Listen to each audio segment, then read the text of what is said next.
Bem, nós ficamos de retomar hoje ainda, nesse nosso quarto encontro, ainda retomar da parte 3 do capítulo 3. Para quem recebeu o texto, só para poder se localizar, é justamente na parte em que ele...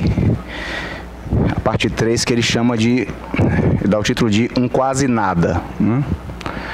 Esse tema é muito importante trabalharmos ele aqui, porque ele tem,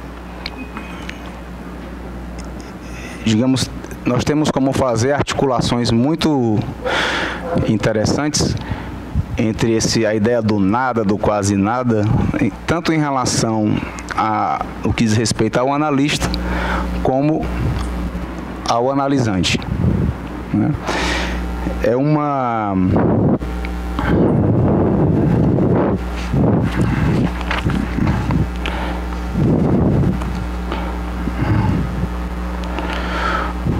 Alô?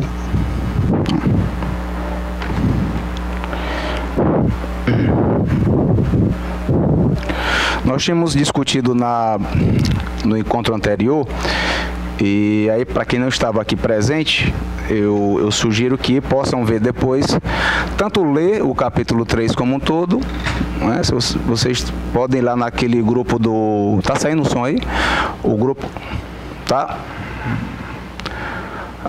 Tá ok, né? Aquele grupo... Tem certeza? Tô ouvindo nada aqui. Não tô ouvindo retorno. Aquele grupo do Facebook, Ayrton Araújo Psicanálise, tem todos os textos, né, traduzidos, todos os capítulos, e também tem os links dos vídeos, né, de cada um dos encontros. Então, para eu não ficar me repetindo tanto aqui, eu sugiro que vocês possam ir lá, dar uma olhada ou ler o texto. Porque nós temos trabalhado aqui, introduzimos uma noção, uma noção de tempo, e aí eu incluo até em relação ao tempo verbal mesmo, né, em uma análise de que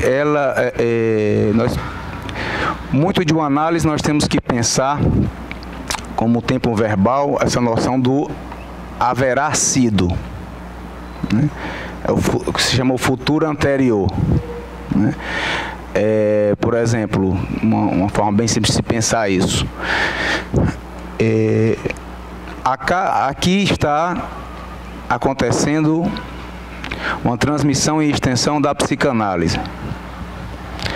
Eu não posso dizer isso como analista, não tem rigor nenhum.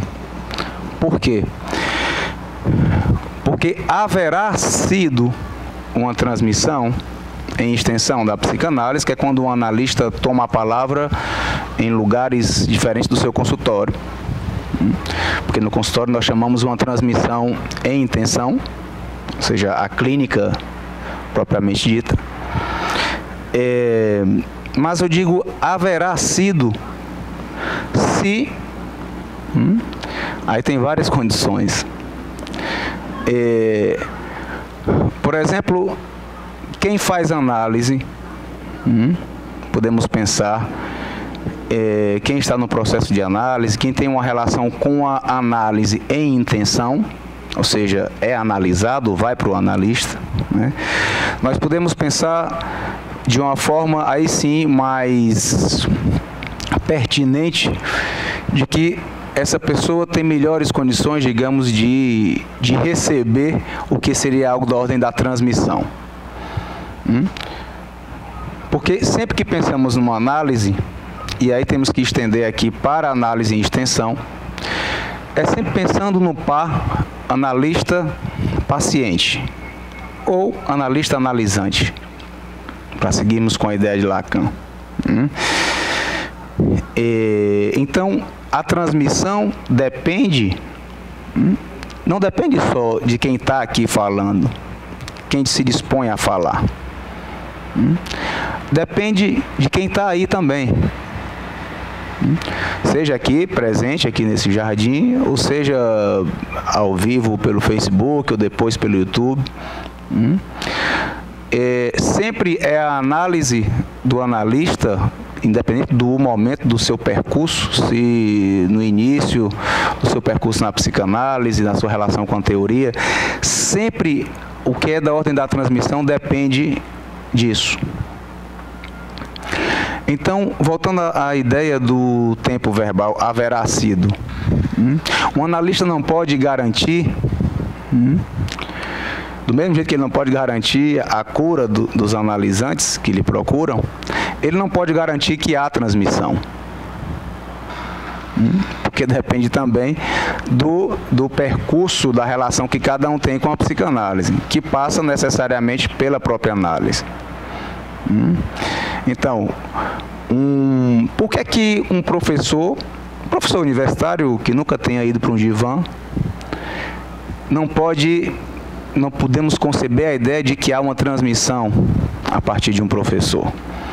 Se o cara tem doutorado, pós-doutorado, em psicologia, psicanálise, o que for. Porque há necessidade de um atravessamento pela própria análise.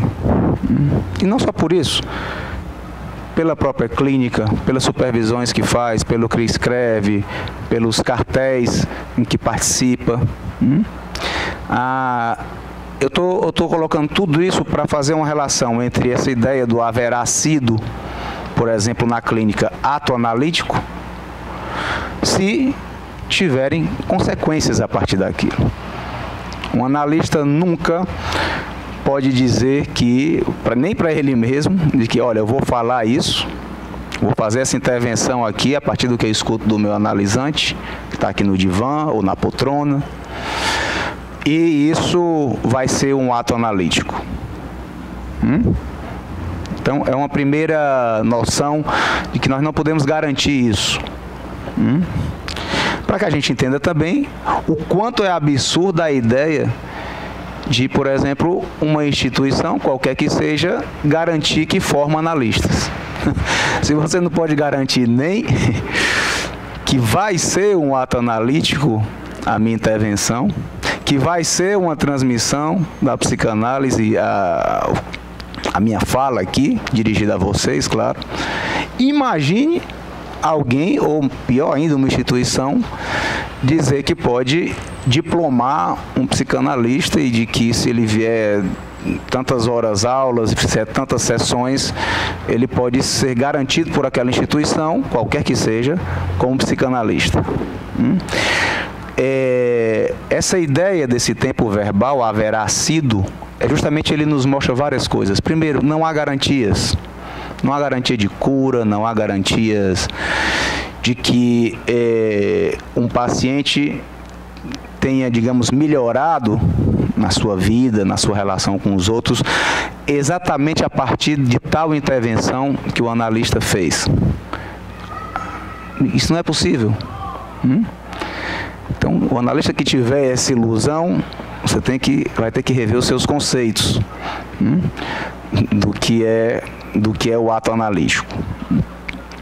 Porque introduz também o que já vimos falando nos primeiros encontros aqui, nos encontros do ano passado também, essa noção que começa sendo trabalhada por Freud, depois por Lacan também. Me ajuda a traduzir o a posterior, Nachtrag, Fabiano. É isso? Mais ou menos. Essa ideia de Freud no alemão tá mais ou menos assim, eu não falo alemão, o Fabiano ali é que fala, né? É Nachtrag. Independente de ser parecido com isso ou não, a ideia é de a posteriori, né? Ou seja, não se tem como a priori se saber dos efeitos de uma análise. Somente pelas suas consequências podemos ter uma noção. Isso faz e isso justifica essa primeira noção do quase nada. Do quase nada, para que eu achei interessantíssimo essas colocações aqui, tanto do Harari como da leitura que o Harari, por sua vez, faz desses autores que ele vem acompanhando desde os capítulos anteriores, filósofos principalmente, de que nós podemos pensar que um processo de análise ele não é sustentado por uma ideia de, por exemplo, de grandes acontecimentos, de grandes intervenções, de grandes comoções. Isso faz com que, isso na leitura do Arara é interessante, porque a gente termina se vendo em outros momentos do próprio percurso nosso como analista, né? Em momentos que ele até chama a atenção para isso, pode estar se sentindo como analista. Isso ele coloca aqui, e é interessantíssimo isso, não sei se vocês lembram, mas nós falávamos no encontro anterior de uma grande contribuição do Harari em discutir a noção do ato analítico do lado do analisante, mas também o que acontece do lado do analista, e também o que acontece do lado do analisante. Isso justifica de novo o que eu falei agora há pouco. Não temos como pensar em algo, em psicanálise, sem pensarmos nesse par. Analista, analisante. Ele vai... do lado do analista, essa noção de quase nada, é o que faz, por exemplo, alguns analistas, por acharem que não está acontecendo nada com seu analisante, nenhuma mudança, nenhuma melhora, por exemplo, procurarem uma supervisão. Ou alguns analistas passarem a se sentir nada e até deixarem de atender pessoas. Do lado do analisante, do paciente, o que vem também como ideia do nada, ele relaciona algumas coisas aqui, por exemplo, a ideia de que essa análise não serve para nada, de que esse analista não fala nada que preste, de que ele não mudou nada, de que... Como tem gente rindo aqui, vocês sabem exatamente do que eu estou falando, né? Justamente de que essa impressão, que na transferência pode aparecer, claro, aparece no nosso dia a dia na clínica, né? Isso não invalida o processo da análise. Por quê? Porque Freud já chamava a atenção quando ele falava, por exemplo, da psicopatologia da vida cotidiana, né? De que o que realmente está em questão no processo de análise são as coisas mais nímias, que parecem passar desapercebido, que parecem serem bobagens, como o Lacan depois, por exemplo, vai fazer um elogio à bobagem. Até porque, quando alguém se propõe falar em associação livre, né, em associação livre você não vai para falar coisas sérias, você vai para falar o que vier à cabeça. Uma outra noção importantíssima do a posteriori, porque quem atende aqui, ou quem é atendido, ou os dois, como deveria ser, pelo menos até um certo ponto da análise de cada um,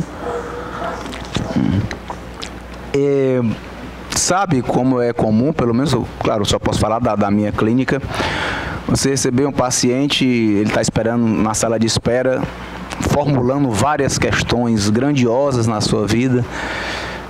Isso está passando comigo, eu estou sofrendo de tal coisa, ou com essa pessoa, não me entendo com ela, porque algo da minha relação com os pais, ou seja, as teorias que nós criamos, claro, e que tem que ser dado ouvidos, o Harari chama a atenção para isso aqui também, e que tudo que o analisante diz é verdade. Tudo que o analisante diz em associação livre é verdade. É uma verdade para ele. E mais, o paciente aqui que eu falava, pensando ou vem dirigindo e pensando, raciocinando de que forma mais séria ou mais rigorosa, ou talvez até mais científica, se for alguém da área das ciências, de que forma pode, digamos, contar ao analista as suas suposições, suas teorias. E nós sabemos que muitas vezes é só abrir a porta e fechar, e o paciente deitar no divã, ou sentar na cadeira, se for o caso, né? que é muito comum, pelo menos na minha clínica acontece muito. Rapaz, eu vim com um bocado de coisa aqui para falar, mas eu entrei aqui e esqueci de tudo. E eu costumo dizer isso, que bom, que assim você pode me falar qualquer coisa que lhe venha à cabeça, não que você vinha trazer, porque a associação livre é isso, é falar qualquer coisa, não necessariamente algo grandioso, enorme, um grande trauma. Claro que isso que eu estou falando, um analista, digamos que passa a ter uma noção disso a partir do seu próprio processo de análise, não é? Do atravessamento que faz justamente das suas fantasias, das suas teorias sexuais infantis, não é? Das suas relações de parentesco, não é? E mais do que tudo, se uma análise avança, da desidealização que passa a fazer, principalmente dos pais.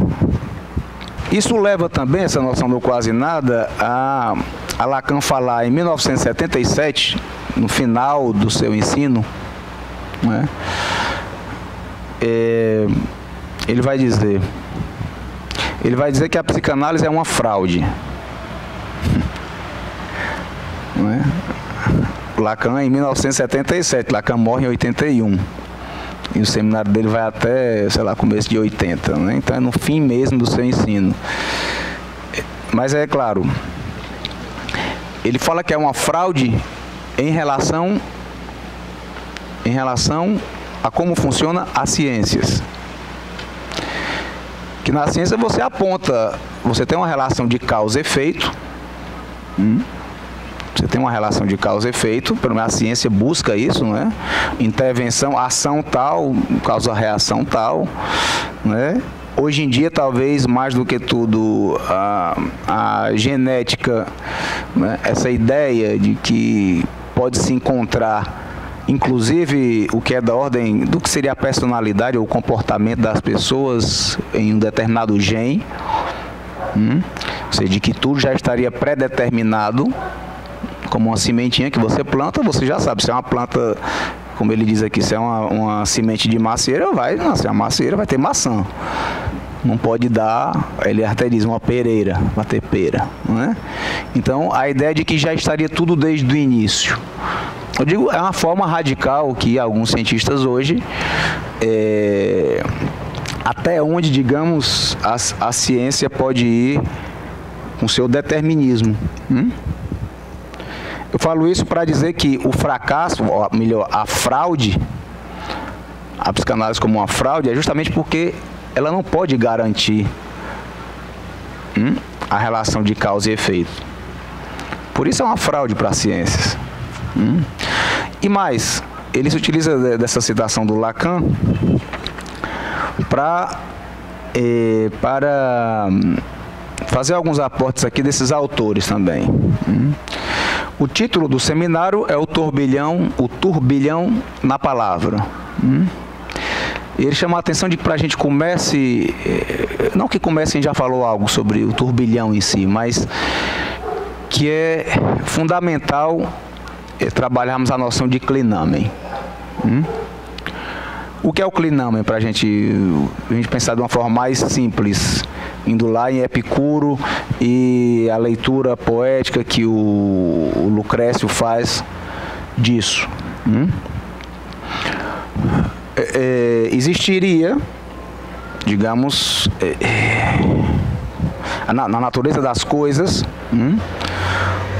os átomos que, principalmente para esses atomistas dessa época, aqui não estou falando dos físicos de hoje, né? É a ideia realmente, o átomo como a ideia da partícula inseparável. Não tem como se separar, né? Por isso que vem do átomo, né? A gente fala, tem o tomo 1, tomo 2, tomo 3, ou seja, as separações, as divisões, é átomo, ou seja, que não há divisão, não há separação. Então a ideia seria que o peso, os átomos tendo o mesmo peso, caindo, devido à ação da gravidade com o mesmo peso, mesma velocidade, né? Como nós aprendemos, e caindo de forma paralela, como nós aprendemos desde quando a gente estudava no colégio, que as paralelas, elas não se encontram. Se você tem duas retas paralelas, elas são paralelas até o infinito, elas não se cruzam, não se cortam, não se tocam.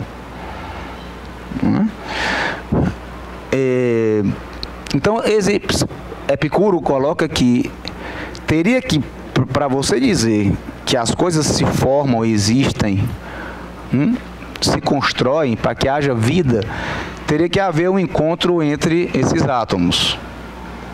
E ele lança a ideia de que, na realidade, existiria um desvio, ou desvios, que ele vai falar espontâneos, ao azar, que fariam com que fosse possível que, por exemplo, se caem dois átomos, e há um desvio, digamos, nesse, ele pode vir para cá e tocar no outro átomo. Haveria um choque. Ou se distanciar mais ainda, se ele desviar para o outro lado. Essa noção, primeiramente, faz com que comecemos a ter uma noção de liberdade,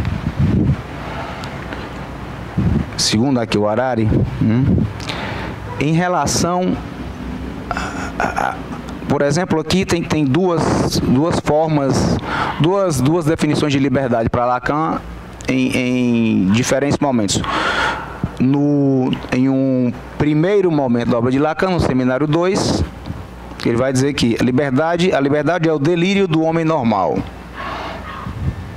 A definição de Lacan. No Seminário 11, ele vai falar da liberdade em relação às operações de separação, de alienação e separação, ou seja, responsáveis pela constituição do sujeito inconsciente.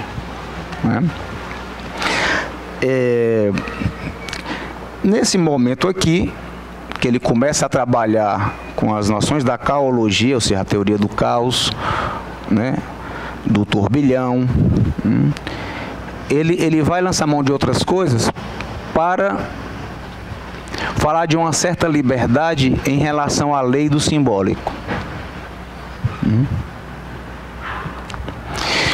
De que, por mais que uma análise avance, eu estou falando de uma análise meio lacaniana. Meio lacaniano, eu gosto de sempre lembrar que é a análise que se detém no máximo até o meio do período do ensino de Lacan. Seminário 11 até o 17, mais ou menos. Seminário 10 até o 17, mais ou menos, que é importantíssimo também, claro. Mas que não leva em consideração algumas ideias que são trabalhadas por Lacan no último período do seu ensino. E que são estimuladas,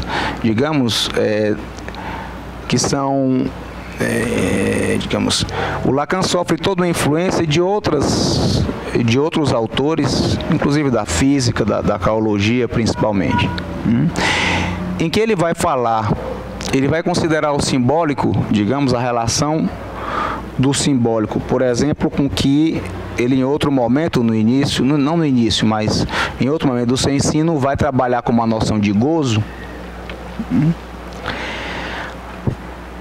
A ideia que ele tem, eu vou já procurar aqui um trecho que o Harari, aliás, um trecho do Seminário do Harari, nem uma citação de outro autor, que ele fala de uma forma muito interessante aqui essa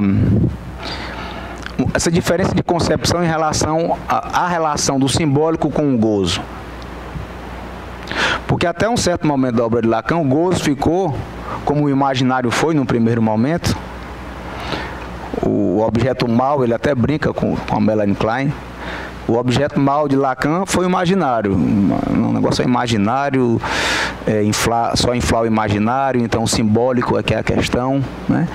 E em um outro momento, ficou aparentando uma ideia de uma certa generalização do simbólico, né, para, digamos, permitir. Aí eu estou falando do quantitativo mesmo, porque a ideia é como se o gozo, só existisse um gozo. Até um determinado momento da obra de Lacan, a ideia de que o gozo seria o objeto mal, de que o avanço de uma análise, né, o que está em questão principalmente, é sempre somente uma diminuição do gozo. Primeiro, já tem um primeiro erro. De que gozo está se falando? Que não tem só um. Aí alguém, que eu já escutei isso, acho que talvez milhares de vezes, gozar é sofrer. Não, gozar não é sofrer. E nem é ejacular. E nem é ter orgasmo. E nem é gozar da vida. Não é, mas tem tudo a ver com todas essas coisas. Mas você não pode simplesmente dizer que gozar é sofrer e uma análise visa somente a diminuição do gozo. Porque aí você está levando em consideração só o caráter quantitativo. É como se fosse o simbólico para diminuir esse gozo. Se a gente faz isso, não está... Isso me veio agora, pensando aqui, que me veio a ideia de algumas leituras que a gente escuta também sobre o que seria, isso para alguns pós-freudianos, né, uma análise, aqui levaria uma análise, né, um certo fortalecimento do eu, para, digamos, não diria diminuir, mas causar uma proteção maior contra o id. É uma leitura que se escuta, pelo menos eu escutei já, não de lacanianos, mas de alguns pós-freudianos. Como se, que a crítica que o Lacan faz no primeiro momento da sua obra, que reforçar o eu, que é da ordem do imaginário, é reforçar o imaginário. Ou seja, não é ir por uma via do que ele chama de desejo inconsciente. É ir pela via dos sentidos, dos significados, essa ideia bonitinha de que uma análise leva alguém a encontrar o sentido da vida. O sentido é um dos tipos de gozo. O Lacan nomeia o gozo-sentido, jouissance, que ele equivoca, né, homofonicamente, e tem tanto o gozo-sentido como o gozo, jouissance.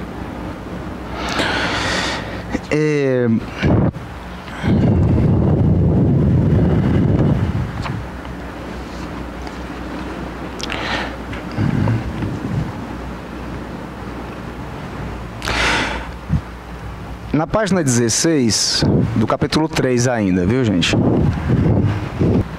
Página 16, tá? Nesse primeiro parágrafo.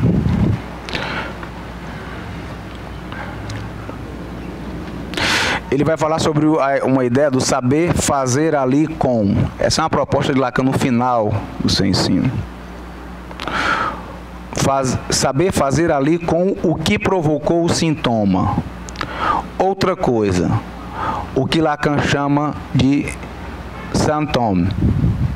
Sintoma, isso no francês é uma forma que se escrevia sintoma, uma forma antiga de se escrever sintoma no francês, que ele muda uma letra somente. Mas para apontar uma outra ideia aqui, que tem a ver com essa coisa do que eu estava falando, da diminuição, dessa ideia de diminuição de gozo somente.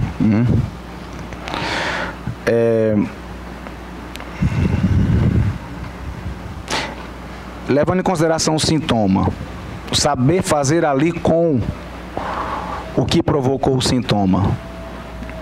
Eles perguntam, isso estava ou não estava? Estava pré-contido? Ou seja, o que provocou o sintoma estava pré-contido a ideia de... Aí ele abre uma diferença aqui, ele vai falar de uma diferença entre o que seria uma clínica voltada a buscar encontrar o momento do trauma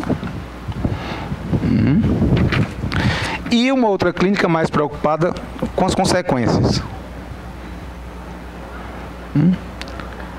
Interessante porque ele leva, digamos, uma ideia inicial ainda, né, de que se lembrando do que aconteceu na cena traumática, você teria a extinção dos sintomas.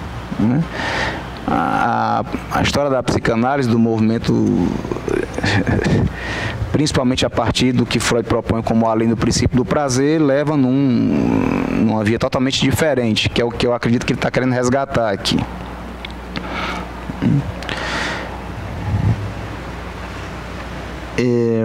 Deixa eu ver se eu encontro o trecho que eu falei do... tá aqui, na página 17. Em relação a este gozo, nos encontramos muitas vezes com uma consigna iatrogênica. Há que moderar o gozo. Você acredita que ele está fazendo essa leitura do meio lacaniano, de que tem que se moderar o gozo, diminuir o gozo, a análise é isso. Não é que a análise não tenha a ver com isso, que tem, mas ela não se resume a isso. O gozo aparece, isso é a fala do Harari, como novo objeto mau, como ele comparou, como certa vez foi imaginário. Por isso, o risco de uma análise a partir do simbólico, buscando reduzir o gozo, onde o ideal, então, fica do lado do princípio do prazer. A proposta seria mortífera, não pela pulsão de morte, mas sim pelo princípio de nirvana proposto no moderar o gozo, sem mais aditamentos. Isso, né, é distinto da proposta de um gozo diferencial, com a possibilidade de liberá-lo e que possa ser sustentado, esse gozo diferencial, não reduzido pela lei do simbólico. Então veja que há uma diferença aí. Ele fala de um gozo diferencial, que nós não vamos desenvolver isso agora, claro, mas ele aproxima da noção de sintoma e não de sintoma, né? E não de um gozo que seria reduzido pela lei do simbólico. A lei do simbólico é a lei da castração. Então, no último Lacan, que a gente chama isso último Lacan, ou o último período da obra de Lacan, não é tão simples chegar aqui e dizer que se trata somente de uma questão de aceitar a castração nos termos do simbólico, que é o do que se trata a castração aqui, claro, né? Porque ele vai falar de uma outra noção de lei que, digamos, que não é que ordene o simbólico, mas para isso nós vamos ter que entrar numa noção realmente dessa teoria, que é a kaologia, porque justamente é uma lei que não funciona nos moldes da lei da castração.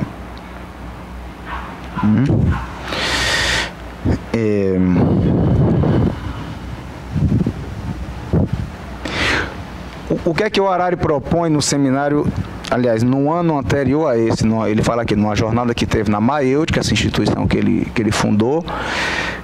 Ele vai falar do cliname, essa descrição que eu fiz agora há pouco, do desvio, né? Porque é necessário um desvio dos átomos para que eles se toquem, senão cairiam todos iguaizinhos e não haveria geração de nada, não haveria, né, choque entre eles.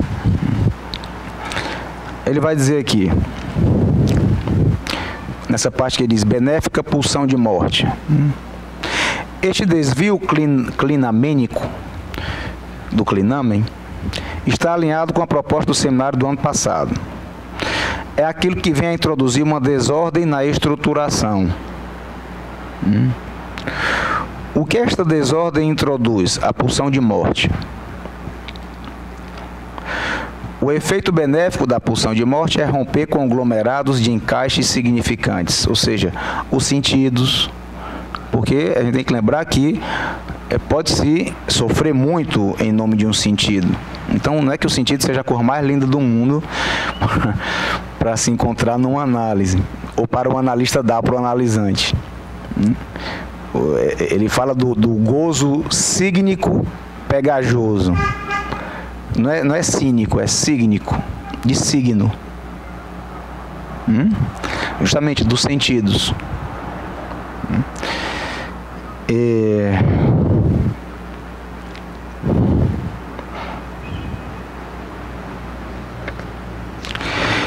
Ele vai dizer aqui, em outro momento, que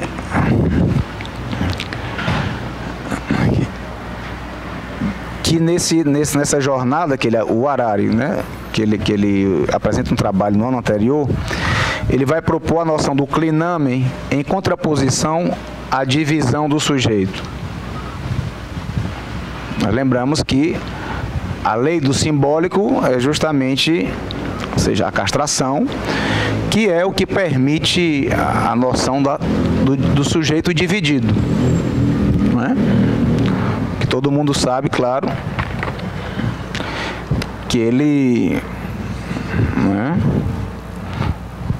usa esse matema aqui, esbarrado, para falar de sujeito dividido.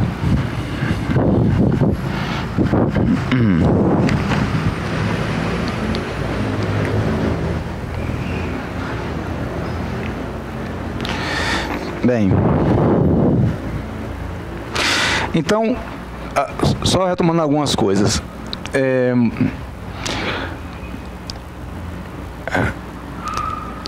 Essa ideia de uma,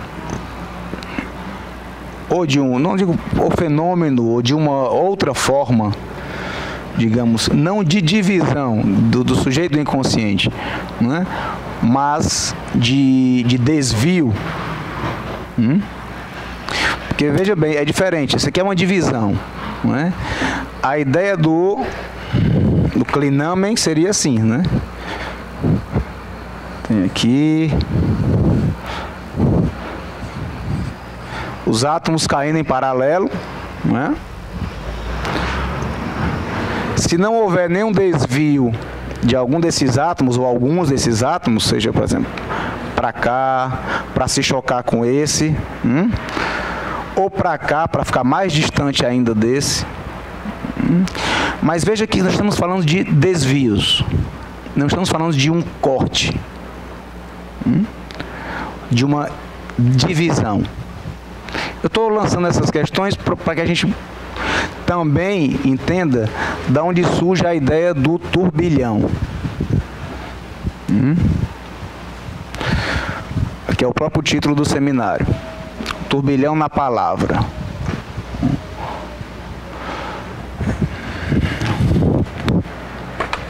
Então, a divisão e a desvio são coisas diferentes.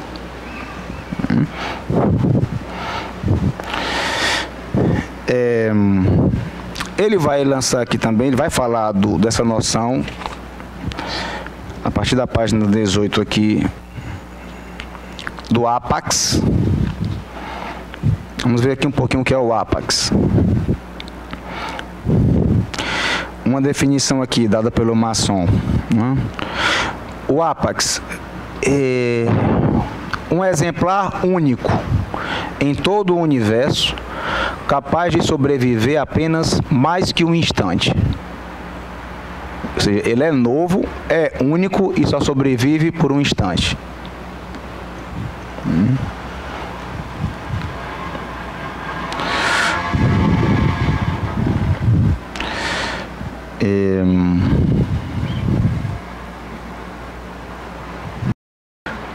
Um termo que a gente poderia, seria um oxímoro, né? que apresenta uma contradição. Ele poderia dizer uma aparição desaparecedora.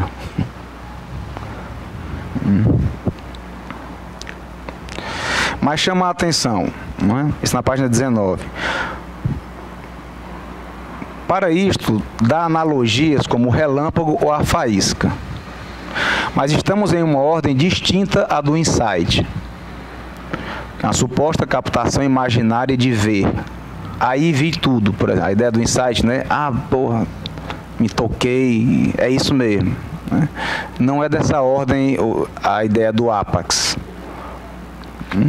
Esse termo que ele introduz aqui.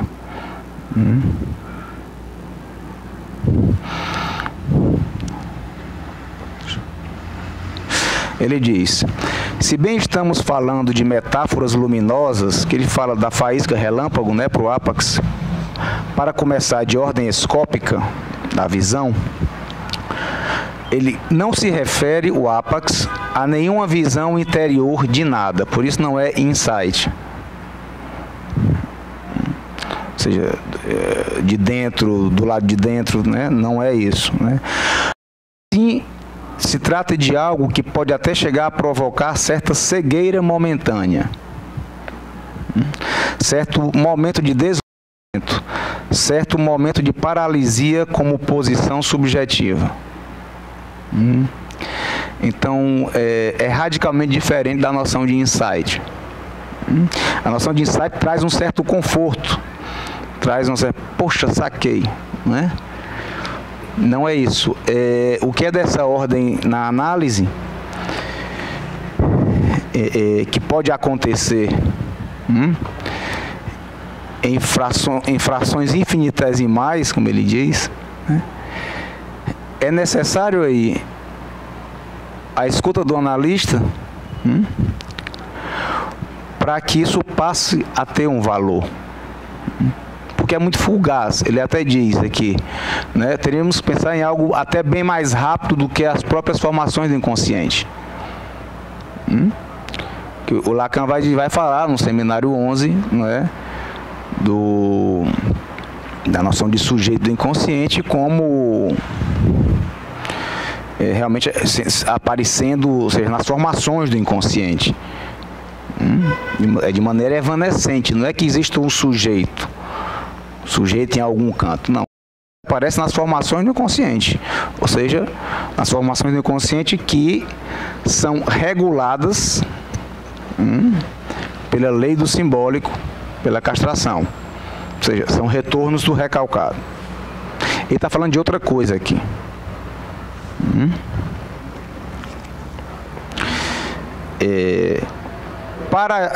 Claro, aí é a minha leitura, a leitura que eu faço. Eu acredito que ele está realmente fazendo questão de fazer diferenciações entre as formações do inconsciente, entre o que é da divisão do sujeito e o que ele vai chamar aqui o real no lapsus. O que em outro momento o Lacan vai chamar de parlet, seria no francês fala ser, tudo junto, né? E serve para a gente pensar, né? Essa noção de parlet, ele lança a mão dela justamente nesse período, no início desse último período do seu ensino, né? Que vai aí, nós vemos no seminário 19 e o saber do psicanalista, por aí. E eu acho que no seminário 20 também ele coloca. Mas por que Lacan, depois de 20 anos de seminários, falando de sujeito do inconsciente, vai inventar um outro nome para falar sobre a mesma coisa? Né? Então, a leitura que eu faço aqui, embora alguns analistas discordem disso, eu incluo o meu analista, discorda disso, não sei se ele vai me ver algum dia falando aqui, mas já está dito. O parlet não é a mesma coisa do sujeito do inconsciente. Não é. o que o Lacan trabalha no final do seu ensino, né, o que é regido por uma certa noção, por um princípio que tem muito mais a ver, não com a substituição significante, mas com essa noção de violência à linguagem, muito mais a ver com o que ele vai aproximando, e não é à toa que ele vai trabalhar a noção do ser aqui. Até um certo momento da obra de Lacan, o sujeito do inconsciente, ele relacionava com o descer. Descer. É justamente por não haver o ser que existe o sujeito. Olha a ideia da palavra matar coisa, não é? Sendo que não é tão simples assim. Porque quando ele vai dizer no seminário 20 que o analista fala com o seu ser, você pode pegar e dizer, pai, o Lacan estava caducando aqui quando disse o negócio. O cara vai falar a vida inteira que o sujeito inconsciente é o DC e tal. Ele vai dizer que o analista fala com o seu ser. Pirou? É porque está falando de outra coisa já também. Ele está falando do fala-ser, do par-lettre, que é uma outra noção.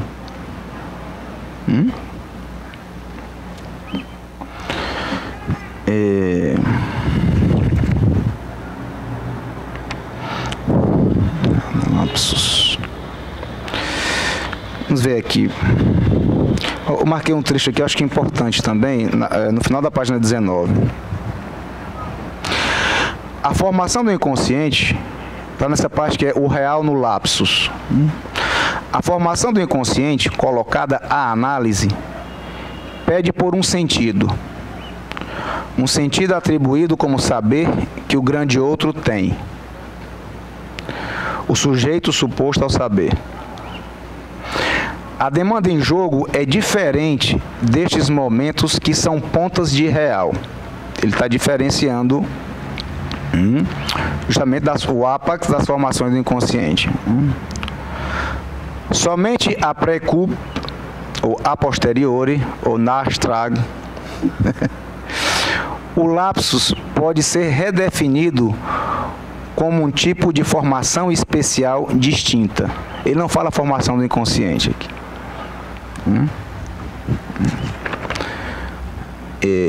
Essas formações especiais distintas são regidas muito mais por uma noção de letra e de homofonia do que pela noção de metáfora. Em outras palavras, a metáfora, que tem como, claro, digamos, a sua origem a partir da própria noção de metáfora paterna, que é o que causa a separação, de que causa a divisão do sujeito. Essa lei que rege a metáfora, ela não rege a homofonia. O que é que isso implica? Uma coisa básica, primeiramente, é de que uma psicanálise tem a ver com o inconsciente, com a linguagem, mas que também vai além disso. Vai para o que ele vai dizer de algo na linguagem, de algo que possibilite se tocar pontas de real. Essas são palavras de Lacan. Porque, veja, há uma sutileza aí. Você pode dizer, não, mas a ideia do meio lacaniano não era que existiria um buraco de real, ou seja, uma borda simbólica, uma borda do simbólico, um simbólico fazendo uma borda no real, fazendo buraco, né? Isso nos ajudaria a nos distanciar do real, de alguma forma, manter uma certa distância, claro. Aqui é diferente. Ele está dizendo a possibilidade de se tocar em pontas de real. Não está falando só de borda, do simbólico tocando, o simbólico fazendo borda no real. ele fala de algo na própria linguagem que pode ser tocado e que é da ordem do real. É diferente. E isso, o funcionamento disso é que não está sendo regido pelo trabalho do sonho. Lá em Freud, deslocamento, condensação. Em Lacan, metonímia, metáfora. Mas lembrando que não temos como pensar uma coisa sem a outra. Eu já fiz aqui em outros momentos, principalmente no ano anterior, trabalhamos um pouco aqui manuseando a cadeia borromiana de 3, de 4, de 6. E ali, o que faz com que seja borromiana é justamente a ideia de que se você corta se você tira o simbólico, o real e o imaginário se desfazem também. Se você tira o santome, o real, o simbólico e o imaginário se desfazem. No nó ou cadeia de 6, que ele não usa esses termos, usa para outros termos. Se você tira o princípio do prazer, você não tem como falar da pulsão de morte, que se desfaz também. E cada argola daquela, cada redondel daquele, ele vai dar um nome, pulsão, inibição, Então, se você tira topologicamente os demais se desfazem. Então, claro que quando eu digo parlete, sujeito do inconsciente, não é que uma coisa destitua a outra. Temos que sempre pensar aqui no manuseio mesmo, nem na escrita, no manuseio mesmo da cadeia borromiana. Eu digo isso porque tem uma colega, claro, super renomada, que passou a nomear um inconsciente de inconsciente real. E justamente isso não se sustenta na topologia que Lacan trabalha no final do seu ensino, no seminário 25. Já trabalhamos isso aqui no seminário do ano passado. Se alguém quiser ver, está nas primeiras aulas. Por que é importante levar em consideração a topologia? Porque nem que eu quisesse, eu podia dizer aqui que, rapaz, o Harari está dando a entender que o importante aqui é se falar nesse desvio, que esse negócio de simbólico, de divisão do sujeito, não sei o que, não está com nada, está no passado. De forma alguma eu posso falar isso. Falar isso é o mesmo que cortar um redondel daquele, do simbólico, e se desfaz tudo. Não tem consistência nenhuma a estrutura ali, borromiana, sem qualquer um desses elementos. Eu faço questão de colocar assim porque, às vezes, quando eu enfatizo muito essas novas propostas, talvez dê a entender que eu não considere mais as formações do inconsciente, um ato falho, um sonho. Claro que considero. Trabalho e muito com isso no meu consultório. Não é essa a questão. Pode perguntar aos meus analisantes, como eu peço que eles me contem os seus sonhos. Até porque uma outra noção que o Lacan lança para diferenciar, já falei aqui outras vezes, mas acho importante lembrar, é a noção que ele vai dar de dizer, de dito e dizer. Não há dizer possível ao analista sem que o analista escute os ditos do analisante. Não é possível. Para ninguém, nem Lacan ressuscitado. Isso está muito, como com a genialidade de Lacan, ele conseguiu construir uma frase ou um enigma topológico com palavras, que é um negócio mais difícil ainda, né? Quando ele vai falar no Liturgia, que é um texto que eu pretendo um dia estudar em cartel, ele vai dizer: que se diga, fique esquecido detrás do que se diz, em o que se ouve. Claro, isso dá uma tese de doutorado, não é? Mas o que é importante aí? É que aí estão dito e dizer. Que se diga, o dito, ou dizer, quer dizer, fica escondido detrás do dito. Veja só, não há um sem o outro. O que eu falei no início aqui, nós temos que pensar no par, analista, analisante todo o tempo. Não há a possibilidade de ato do analista, ou do dizer, se não houverem os ditos, ou seja, o que é da ordem do inconsciente do analisante. Não é? O analista não é uma figura mítica que a análise dele proporcionou que ele possa fazer intervenções e ele diga, ó, isso aqui vai ter efeito de ato, isso aqui tem efeito de ato. Não, é a partir, claro, de como ele de alguma forma é afetado pelo que escuta. É afetado, veja bem, e eu não estou colocando afetado no sentido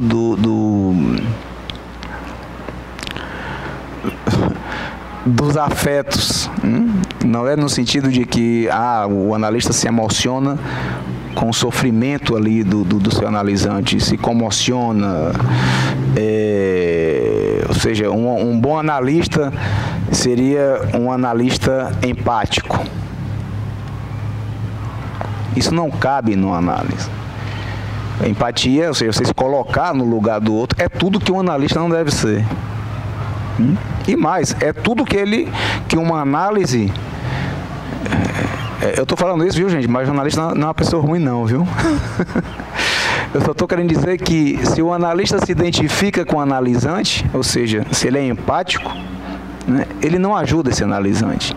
Ele pode chorar com o analisante, pode ser amigo do analisante, pode até tomar uma com o que seria o analisante, que talvez não seja mais no caso. Mas ele não tem como trabalhar a partir desse lugar que se pode fazer o que o Lacan já dizia como forçagem. Ele não tem como ocupar esse lugar, o que ele vai falar como semblante de objeto pequeno a, que é causa do desejo, não dá.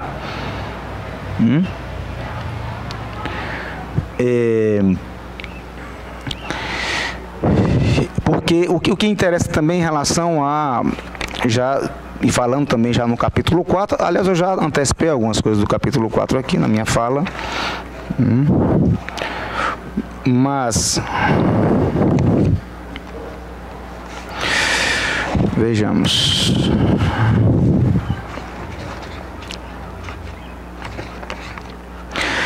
No capítulo 4, a primeira parte, ele vai dizer da aparição à existência.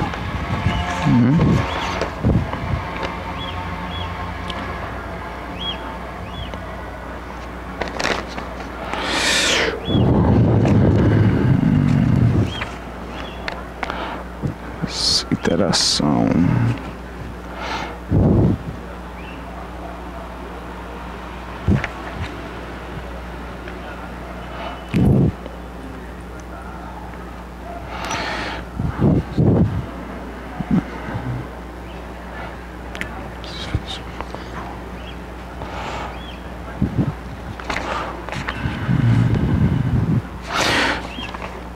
Bem, o que eu falava agora há pouco da diferenciação entre estrutura e o que seria da ordem da história do analisante, ou do passado, ou a importância, a suposta importância de se apontar um período ou um acontecimento X que aconteceu em tal época na vida do analisante, e isso é o responsável por tudo que acontece em torno de sintoma, em torno de sofrimento, inibição, sintoma e angústia. O analista acreditar nisso, que ele pode encontrar isso, é o mesmo que dar, usando nossa expressão mais chula aqui, é o mesmo que dar corda dar corda nessa história que o analisante lhe traz. Eu não estou dizendo que não é para acreditar no analisante. Eu falei agora há pouco, tudo que o analisante fala em análise, em associação livre, é verdade. Mas o que eu estou dizendo é que o analista acreditar que ele pode encontrar, a partir da história do analisante, a causa, em vez de se preocupar com o que de recorrente, o que é da ordem da repetição que aparece no seu discurso, isso só leva a uma coisa, ao analisante gozar, e aí sim, gozar no pior sentido, né? Gozar no sentido do sentido, ou seja, de haver uma inflação no imaginário, e justamente o que fica, se vocês lembram na cadeia borromiana, o que fica entre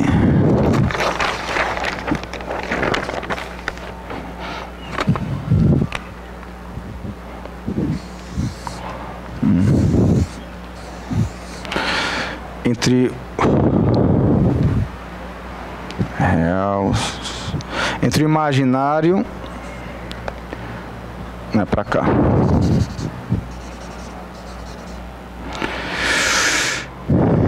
real, simbólico, imaginário.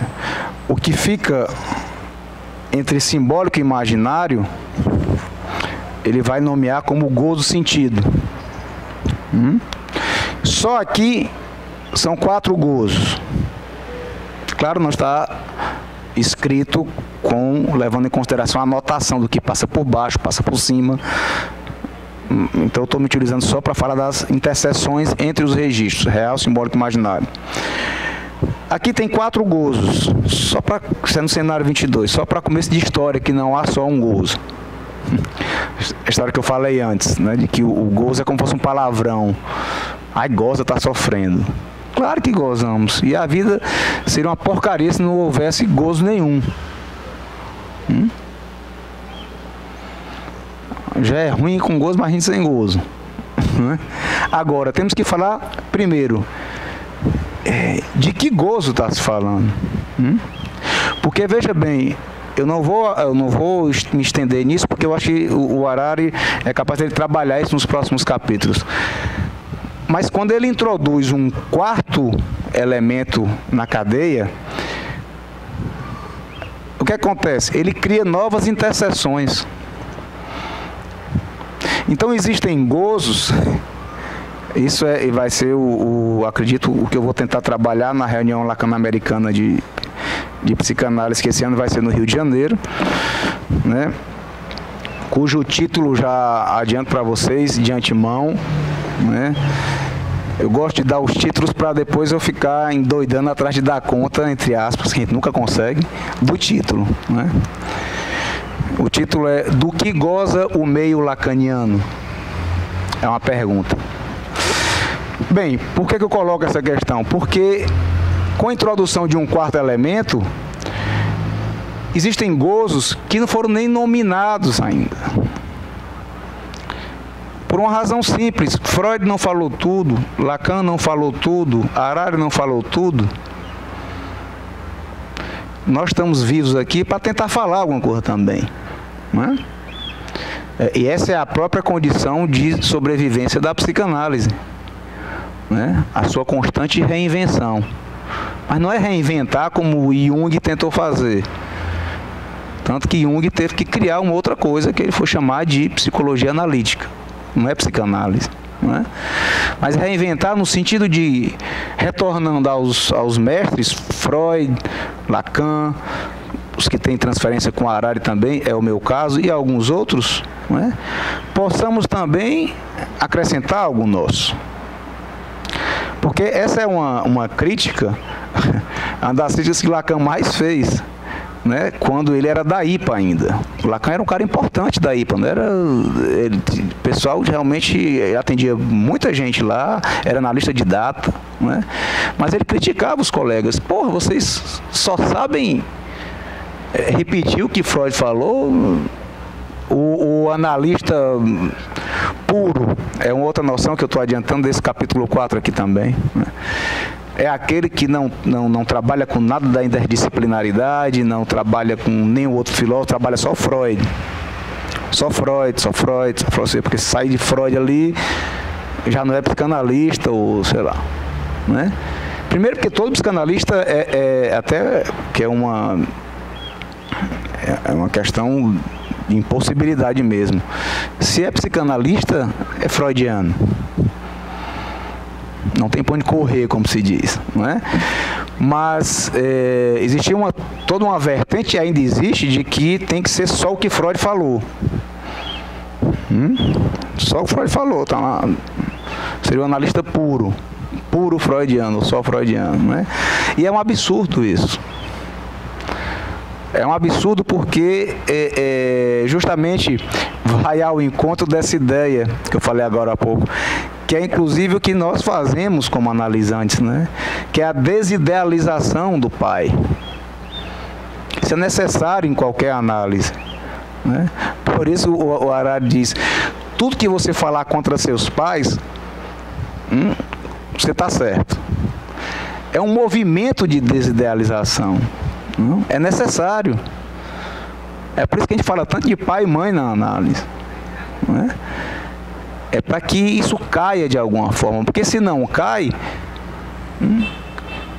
você passa a vida sofrendo em nome desse ideal, ou um ideal que você não alcança, ou um ideal que não alcança, claro, nem que queira, é uma condição nossa, não tem como alcançar, por mais que se tente, não é? E o que ele relaciona com a ideia do estudar só Freud é algo dessa ordem, de que o amor ao pai, no caso o pai da psicanálise, Freud, né? Ele não pode ser tocado, não pode haver desidealização nenhuma. Isso é importantíssimo porque nós lacanianos também, além de freudianos, temos uma tendência a fazer isso com Lacan também. Vejam só, eu já falei isso aqui, mas eu vou repetir. Esses seminários de Lacan, os 27, Lacan não escreveu. Não tem, a gente chega, tem uma jornada para apresentar, a gente escreve, reescreve, apaga tudo, escreve tudo de novo, né? Inibição, sintoma e angústia passa por a gente de alguma forma, porque vai ter um público para ler, para perguntar, né? Veja bem, o Lacan, por mais genial que fosse, aqueles 27 livrinhos, temos em português, sei lá, mais da metade, foram transcrições das falas dele. Os escritos não, ele escreveu, né, como o próprio nome já diz, mas os seminários, que é a maior parte da sua obra, foram falas dele. E falas quase que em associação livre, falando para um público. E nós temos a tendência, por exemplo, quando nos reunimos num cartel, de não, mas Lacan disse aqui, isso aqui, não, mas ele disse exatamente daquele jeito, não, ele falou, não foi desse jeito, não. Né? Nós queremos, por amor ao pai, não, tem que ser exatamente assim como ele disse, entendeu? E a gente esquece que o próprio Lacan faz várias autocríticas. O seminário 24, ele se detona, não é nem que ele detone ninguém, não. Ele passa a vida detonando os outros. Ele chega no final da obra dele, não tem mais quem detona, ele detona ele mesmo. Essa é a impressão que a gente tem. Pô, não tem mais ninguém para eu falar aqui. Já falei de Ana Freud, já falei de Melanie Klein, não, que ele respeitava muito, mas do Jones, passei a vida falando desse cara, acabou o estoque, eu vou falar de mim mesmo agora. Eu estou, claro, ironizando isso, mas ele faz várias autocríticas. Por exemplo, ele vai falar que a linguística, que é o que ele toma, né, como uma disciplina para falar sobre a sua noção do que é o inconsciente estruturado como uma linguagem, ele vai dizer que é uma disciplina bastante mal orientada. Ele vai baixar o pau na linguística. Na linguística como ele usou, né? Saussure não tem nada a ver com isso, nem Jacobson, nem... É o uso que ele fez da linguística mesmo, que ele está falando. Né? Quando é que ele faz isso? Quando ele passa da noção de cadeia significante para a cadeia borromiana. A cadeia significante, há pouco tempo a gente teve as Olimpíadas, né? Foi ano passado, né? Pois é. Aquele símbolo das Olimpíadas, uma argola, né, dentro do buraco da outra. São 5 argolas. Ali é uma cadeia significante, digamos, que é uma do lado da outra, do lado da outra, do lado da outra. A cadeia borromiana se dá de outra forma. Vê se tem aqui.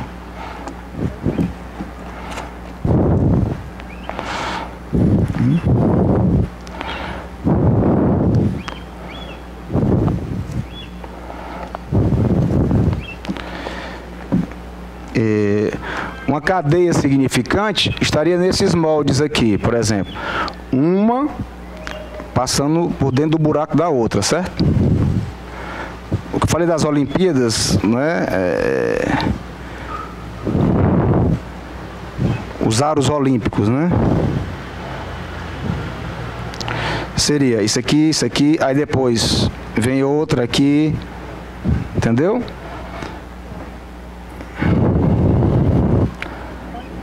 Isso aqui tem a ver com a noção dele baseada na linguística, de cadeia. Cadeia, um significante depois do outro. Tá. Isso aqui é uma cadeia significante. Quando você vai querer botar essa para cá, ó, não vai. Entendeu? Porque essa tá amarrada, enodada no buraco dessa, mas não está no buraco dessa. Né? Se você cortar, por exemplo, essa aqui, qualquer uma delas, né? Aliás, qualquer uma não, as da extremidade no caso, né? Essas duas ainda continuam, né? Uma na outra. Então ela não tem uma noção de equivalência às três. Essa tem uma vizindade, uma vizinhança com essa, mas não tem com a outra. Tanto que eu tirei a outra, continuaram, ok, né? Essa é uma noção de cadeia significante, das formações do inconsciente, né? O que é que ele vai fazer depois?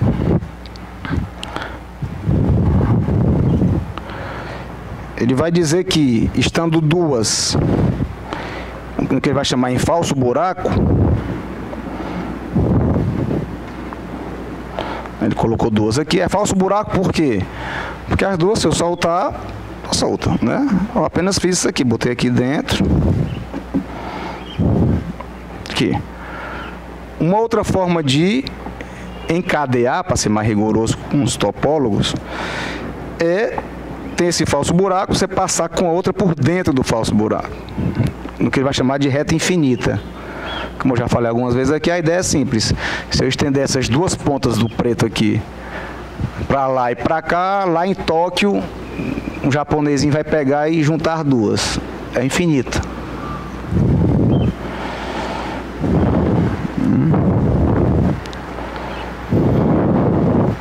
Se o nosso planeta fosse quadrado ou um cubo, não seria assim. Como é uma esfera, sim. Então, aqui já é de outra forma. Você pode dizer, não, mas é igualzinho. Vamos ver se é igual. Se eu puxo essa para cá, a do preto vai para cá. Se eu puxar a preta para cá, ou seja, elas, vejam como elas são equivalentes. A relação de vizinhança entre elas. E uma outra coisa, se eu tirar da extremidade,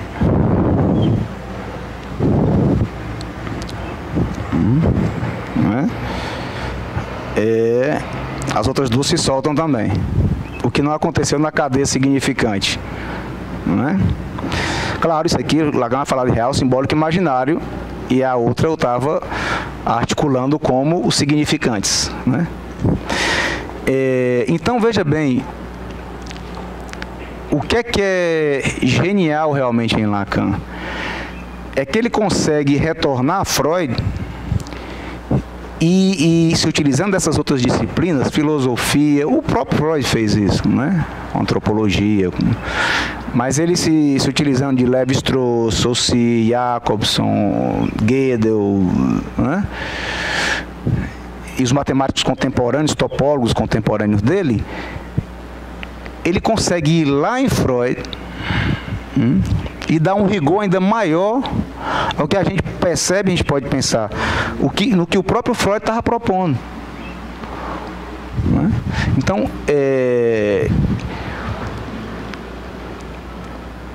tem uma definição, ele diz, você pode prescindir, o Lacan fala, você pode prescindir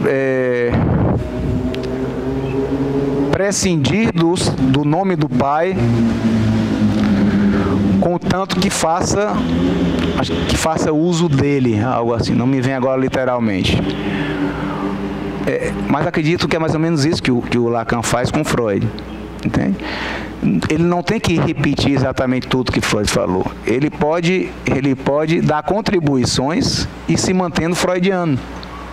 Como nós podemos fazer isso com Lacan também, ou com qualquer outro autor. Né? Nós não temos que ter a inibição de achar que disseram tudo.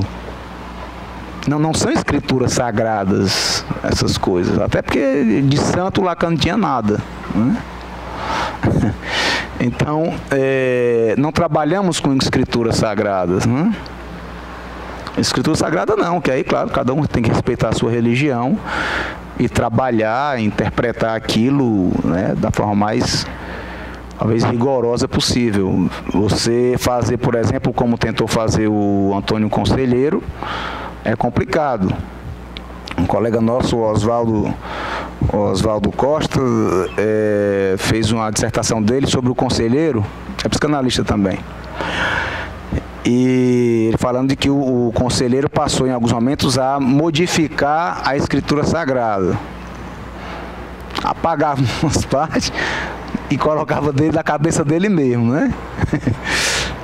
É complicado fazer isso com a escritura sagrada, não é? Mas tudo bem, mas vocês sabem no que é que deu, né? Quem acompanhou o Conselheiro no que é que deu, né? Claro que não é interessante se fazer isso com a escritura sagrada, né? Agora, acompanhar e interpretar, ler o que esses autores falam e podermos contribuir com algo da nossa própria experiência clínica, análise, nosso percurso como um todo, é o que de melhor a gente pode fazer. E isso, por que eu estou falando de tudo isso? Para falar de uma diferença também entre ensinar e transmitir. Porque se no que um analista fala não tiver algo dele, algo de uma contribuição dele, a partir da leitura que faz daqueles autores, o máximo que ele pode fazer é fazer o que tentaram fazer na IPA. Transformar a psicanálise no ensino universitário.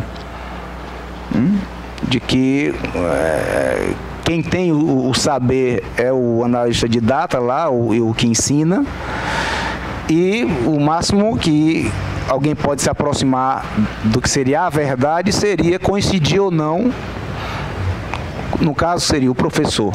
Né? Esse é o discurso universitário. Ele não serve para uma transmissão da psicanálise. Não serve. Justamente porque,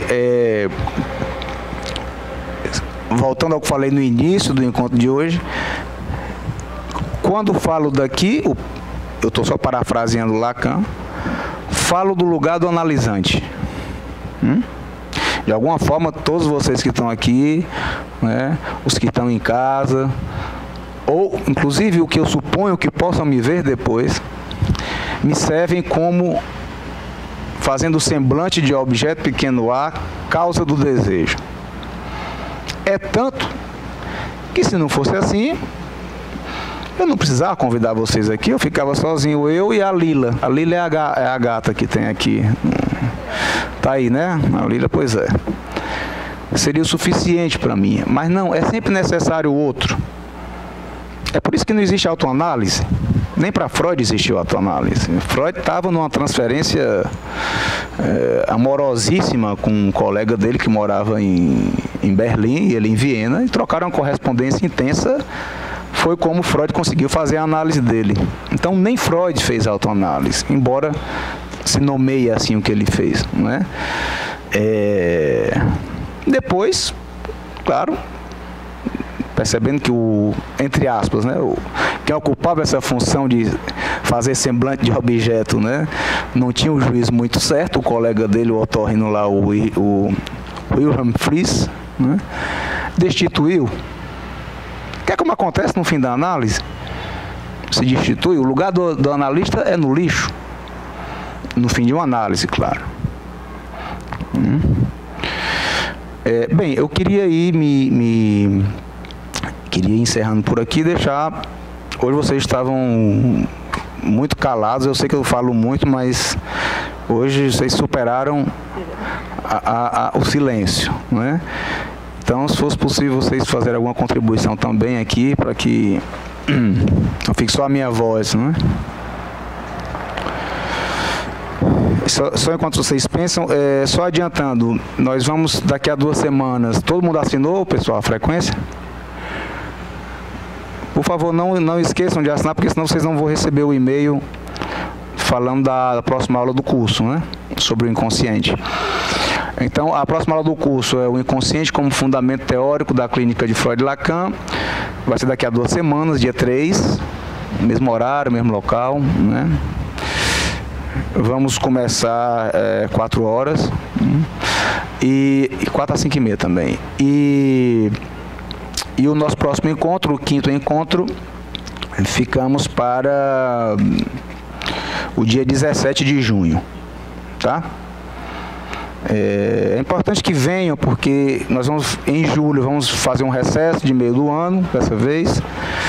E ontem eu confirmei já com a nossa convidada especial desse ano, vai ser a Hilda Rodrigues, que foi colega minha quando eu fui membro na Maiêutica, que é a instituição que o Harari, esse autor, né, fundou. Ela já foi presidente da Maiêutica, é analista membro da Maiêutica, instituição psicanalítica em Buenos Aires, e ela que vai ministrar aqui o nosso 6º encontro, que vai ser em agosto só. Mas seria interessante vocês poderem realmente vir em junho, dia 3 agora, é o curso, aliás, e dia 17, que é o 5º encontro, para a gente ver se a gente faz meio que um apanhado do que a gente vem trabalhando aqui, né? Vamos ter o mês de julho aí para estar lendo e tal, e em agosto nós temos aqui a nossa convidada especial, né? Então seria importante a presença de vocês no próximo. Bem, alguma intervenção? Auri, Fabiano, microfone. Não vou ter que repetir o que você fala, senão não sai no vídeo. Veja, no eu e Luiz. Dá para ele aí, por favor. Obrigado. Porque senão não sai na filmagem, cara. No eu e isso. Aproxima mais, Fabiano. Oi. Certo. Assim, primeiro uma provocaçãozinha, porque eu tenho que cutucar, né? Certo. Meu Lacan tem Lacan inteiro. Né? E... Bem, e no eu e isso, Aproxima só um pouquinho, que esse microfone ele é muito baixo. Oi. Agora sim. E no eu e isso, Freud, eu tava me perguntando aqui. Eu acho que ele fala do inconsciente pulsional, não fala? No eu e o isso? Ele fala do id e fala do inconsciente recalcado e fala do inconsciente pulsional. Assim, eu acho que são coisas que ele diz, vai, faz o gol, né, sabe? Coloca a bola na... Enfim, uma metáfora futebolística, né? Mas deixa quieto. Enfim, porque eu acho que a gente tem que valorizar também o Freud, porque ele... Claro. Ele coloca coisas assim que o ensino dele é aberto, né? Aliás, a obra dele é aberta. Sim, sim. Né? Então, e ele fala de coisas que ele mesmo diz que é estranhas para ele mesmo, né? Então isso. Sim. Pois valeu. Pronto, obrigado. Ótima a sua. Deixa eu só tentar responder essa do Fabiano. Eu pergunto se os Wesley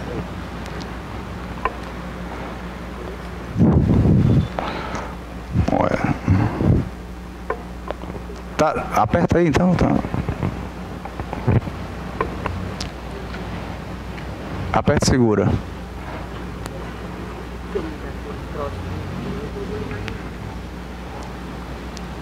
Ligou? Pronto. Wesley Viana pergunta se os cursos são abertos ao público ou somente para a área psi. E outra informação, eu queria saber, existe alguma taxa para participar? Aguardo um retorno breve. Ah, tá. Não existe taxa, nem para os encontros do seminário, Wesley, nem para as aulas do curso que a gente dá também. E não, é aberto para qualquer área, alguém que se interesse por se aproximar da psicanálise, independente do momento no seu percurso em que esteja, é totalmente bem-vindo aqui, tanto de forma virtual como presencial, né? Volto à questão do Fabiano. Seguramente, eu sempre indico que vocês leiam a primeira página do seminário 1 de Lacan. O Lacan vai dizer, reduzir a obra de Freud a palavras gastas, algo assim, não vou falar literalmente que eu não lembro, é um absurdo, né? A obra de Freud está constantemente aberta à revisão. Ele inicia, lá no seminário 1 tem, antes do capítulo 1 tem a abertura do seminário. A primeira página, leiam, ele fala exatamente isso que o Fabiano falou em relação a valorizar a obra de Freud. E claro, o exemplo de Lacan é o melhor que nós temos até agora, de que o Lacan, perto de morrer, se dizia, né, freudiano. Vocês podem ser lacanianos, mas eu vou morrer freudiano. Ou seja,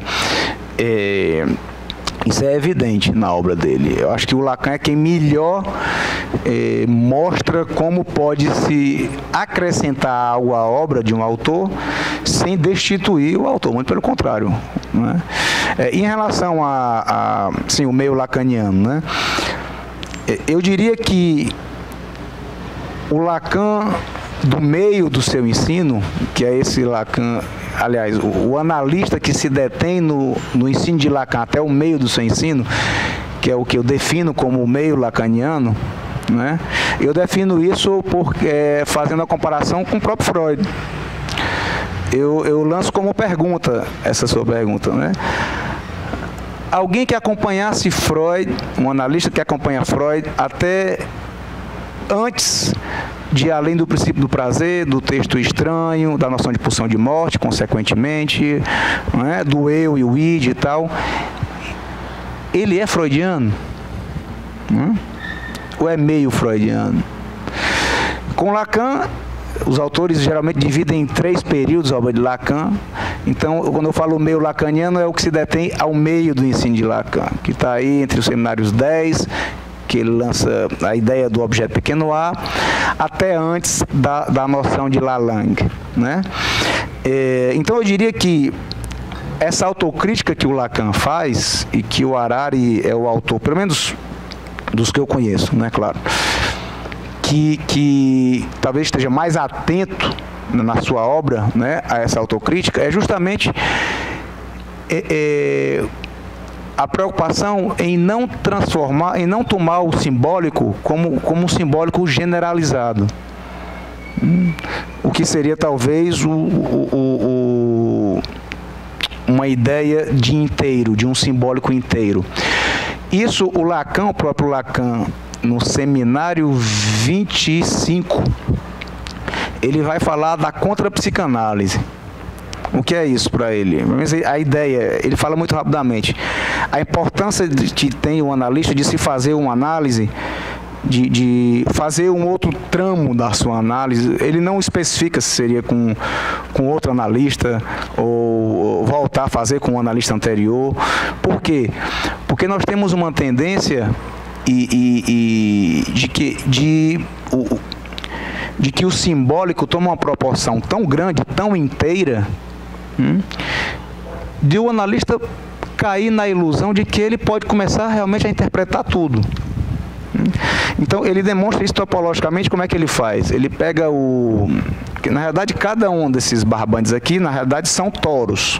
O que é um toro? O toro é uma câmara de ar. Quem já tomou banho de açude aqui sabe como é. A câmara de ar de trator, né, que o pessoal... Aquilo é um toro, né, é oca dentro, não é?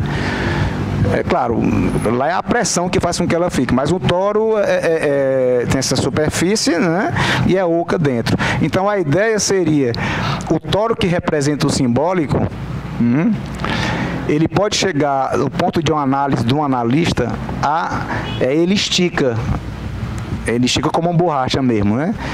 Encobrir os outros registros. Então a necessidade nessa ele vai chamar de contrapsicanálise, de fazer um corte nesse toro, e é interessantíssimo como ele demonstra isso, né? Como é que se diz? Para que o simbólico volte para o seu lugar. Então eu diria, Fabiano, que é uma ideia não todo lacaniano, não é?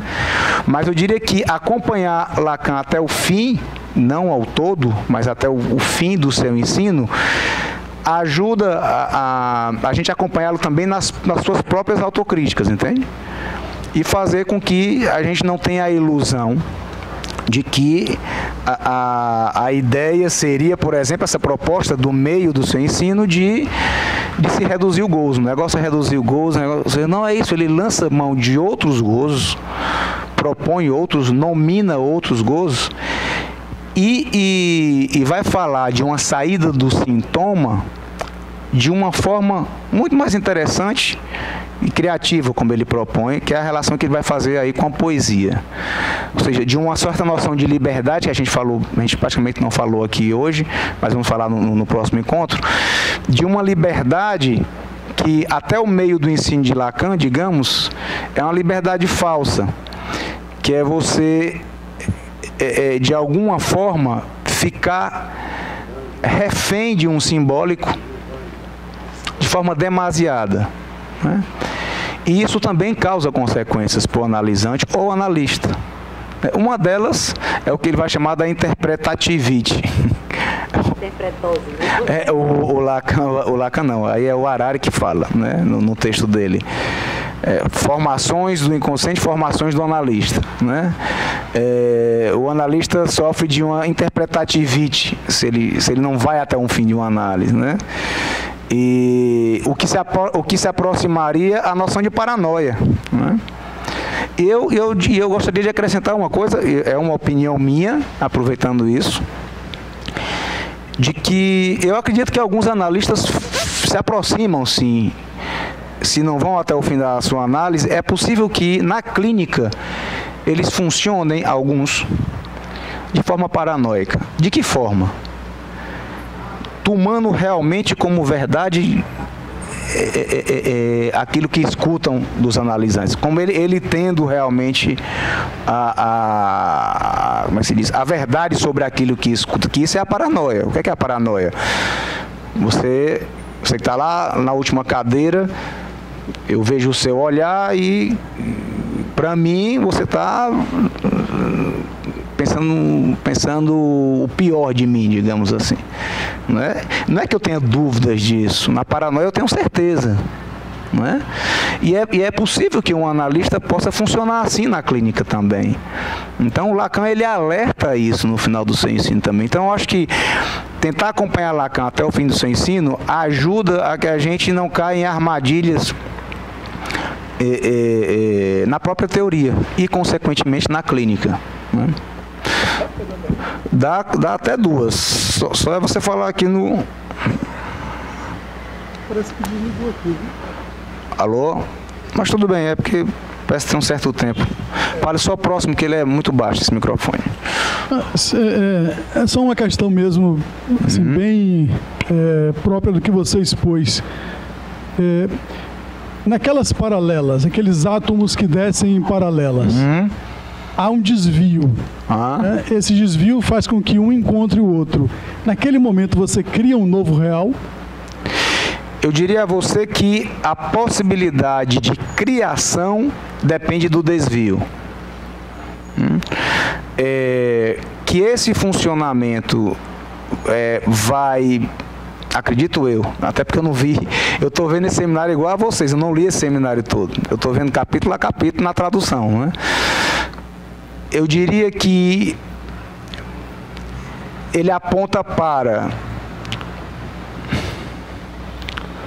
essa ideia do clinama, desse desvio, que vai formular, por sua vez, a ideia do turbilhão, né? O redemoinho, turbilhão. Seria um funcionamento da linguagem que vai mais pelo que o Fabiano até acabou de falar aqui, pela via do pulsional, do real, pela via do real, do que pela via do simbólico. Nesse sentido, talvez possamos pensar como você coloca, né? Gerar um novo... É porque, na realidade, talvez eu preferisse pensar assim, de que o desvio promove a possibilidade do novo. O que a divisão não promove. Porque a divisão, ela promove justamente o retorno do recalcado, não é? O desvio, ele promove o novo, o que o Lacan vai chamar do significante novo. Então, seria uma forma diferente de funcionamento da linguagem, que não a forma que eu falei simbólica. Eu iria por aí, né, em relação à sua pergunta. Seu nome mesmo é? Alberto. Alberto Marques. Tá, só para aparecer lá no vídeo. Alguém mais, gente?